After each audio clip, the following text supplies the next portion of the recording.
All right, so let's get into it today. Um, can Aussie politics ever actually, like, play nice? Hmm. Like, Mm. I mean, picture this, the Greens, Labor Liberals, the Nationals, all, like, rowing in the same direction, Right. utopia much. Yeah. Well, you sent in some pretty fascinating source material to try and unpack the official websites and platforms from each of these parties. Oh, wow. So we're So, going on a mission today mhm. to see if we can find any common ground, Okay. even just a sliver Yeah. that suggests this whole, like, political harmony thing isn't just a fever dream. Yeah. Okay. Let's do it. All right, let's start with the Greens. Okay. They kick things off with a pretty bold statement. In a wealthy country like ours, no one should be going without or living in poverty. Mm. What do you make of that? Well, I think what's fascinating here is how they immediately establish this like moral framework. It suggests that for them, a key measure of Australia's success is how it cares for its most vulnerable citizens. Yeah, So this could be an area of potential agreement with other parties, although their approaches to addressing poverty might differ. for sure. And they also don't shy away from taking aim at corporate taxation, stating that under Labor and the Liberals, 1 in 3 big corporations pay no tax. They've even got like a handy graphic breaking down which corporations are paying what. Oh, wow. Yeah. Well, this raises a crucial question about fairness and economic responsibility. Are large corporations contributing their fair share to the Australian economy? Yeah. The Greens clearly argue they aren't and advocate for a more equitable system. So it'll be interesting to see how the other parties address this issue. Absolutely. And they're not afraid to get voters fired up either. Hmm. They end with a pretty powerful call to action. Hmm. This election, nothing changes unless your vote does. Right. It's a reminder that in a democracy, change often starts with individual action. Mm. So the Greens are urging voters to consider the impact of their choices and suggesting that their party is the vehicle for achieving a more just and equitable Australia. Okay, next up we have Labor. Their website feels less ideologically driven and more focused on practical initiatives like their Homes for Australia program. Yeah, Labor seems to be taking a more pragmatic approach, perhaps aiming to appeal to a broader audience. Mhm. They emphasize building a fairer Australia, Yeah. but without delving into specific policies. Mhm. So this kind of invites voters to consider what fairness means to them and how Labor might embody those values. They also have a section on Labor prime ministers since the 1970s, with photos and short bios of each. Oh, interesting. Yeah. So it seems they're drawing on their historical legacy, reminding voters of past achievements, and implicitly suggesting they can deliver on their promises for a better future. Yeah. This historical context might resonate with voters who value experience and a proven track record.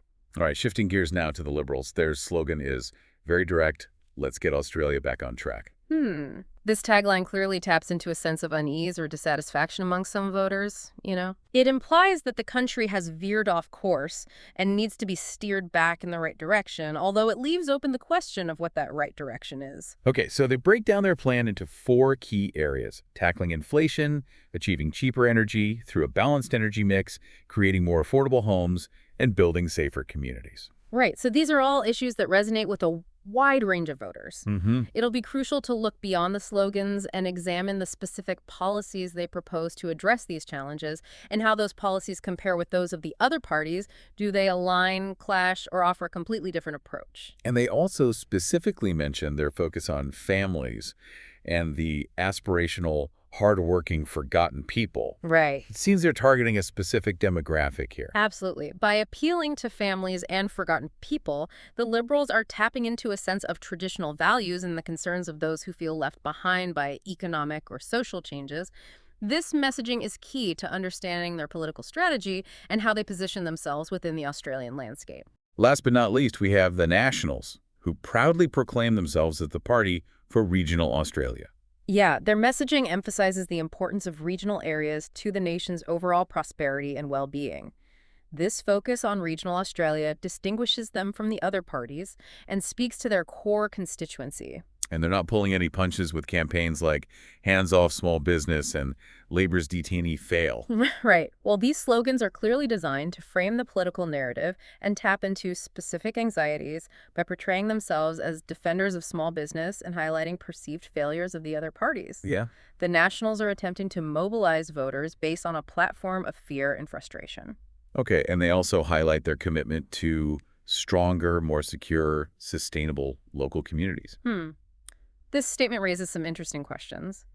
How does their vision of sustainability align with the environmental focus of the Greens? Do their definitions of stronger and more secure communities align with the social justice goals of labor or the Greens?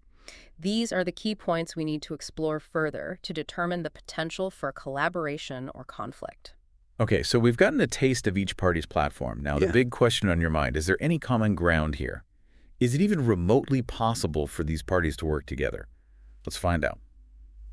Despite their often stark differences, there are some intriguing areas where these parties seem to converge, at least in principle. Okay, so maybe not full-blown kumbaya, but at least like a shared chorus or two. Perhaps. For instance, all four parties acknowledge the critical need for affordable housing in Australia, while their proposed solutions might diverge tax incentives versus government-funded construction, for example. The shared recognition of the problem is a potential starting point for collaboration. So even if they disagree on the how, they at least agree on the what. Exactly. That's got to count for something, right? Indeed, it suggests that a constructive dialogue focused on finding common ground could yield positive results. Another area of potential convergence is the emphasis on the well-being of Australians, although their definitions of well-being might vary considerably. Yeah, that makes sense. The Greens might prioritize environmental sustainability and social justice, while the Liberals focus on economic prosperity and individual responsibility. But ultimately, they all seem to aim for a thriving Australian society. Precisely the underlying goal of a healthy and vibrant nation seems to be a common thread, even if the paths to achieve it diverge. And of course, we can't overlook the economy. A strong economy is fundamental to a nation's well-being, and all four parties recognize its importance.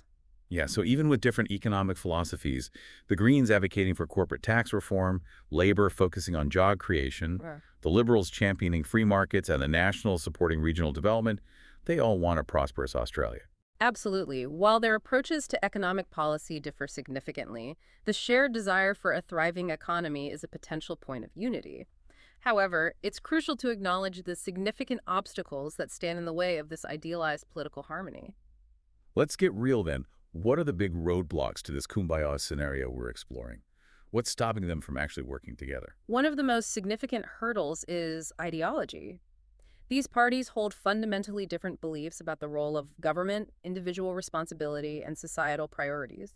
These deeply ingrained worldviews often lead to clashes that go beyond specific policy disagreements. So it's not just about disagreeing on solutions, it's about conflicting visions for Australia's future. Exactly. Take the Greens' view of government as a key driver of social change, which contrasts sharply with the Liberals' emphasis on individual liberty and limited government intervention. Bridging such a divide requires a willingness to compromise that can be difficult to achieve in the heat of political battles. And let's not forget the influence of money in politics. Each party relies on funding from various sources, which can sometimes create conflicts of interest and make it harder for them to find common ground. You've hit on a critical point. The Greens, for instance, highlight their independence from corporate donations, while the Liberals and Labor have faced scrutiny over their ties to powerful industries. These financial influences can undoubtedly impact a party's priorities and hinder their ability to compromise. It's like they're trying to walk a tightrope between representing their constituents and appeasing their donors. That can't be easy. Indeed. And then there's the media, which often thrives on conflict and sensationalism. Instead of focusing on areas of agreement or highlighting collaborative efforts, they tend to amplify disagreements and create a more divisive political climate. So instead of pouring water on the fire, they're throwing gasoline on it. Unfortunately, that's often the case. This constant barrage of negativity makes it even harder for politicians to find common ground, even if they genuinely seek it. Okay, so we've got a bit of a mixed bag here, some shared goals, some deep-seated differences, and a whole lot of external pressures working against collaboration. Where do we go from here? That's the question we all need to grapple with. Yeah. Despite the challenges, it's crucial to remember that Australian politics isn't a spectator sport. We, the voters, have a role to play in shaping a more collaborative future. So what can we do? How do we move beyond this gridlock and encourage our political leaders to work together for the good of Australia? Well, it feels like we've hit a bit of a wall here, you know? So is a more collaborative Australian political landscape even possible? Can we, move beyond this constant cycle of conflict and actually start solving problems together?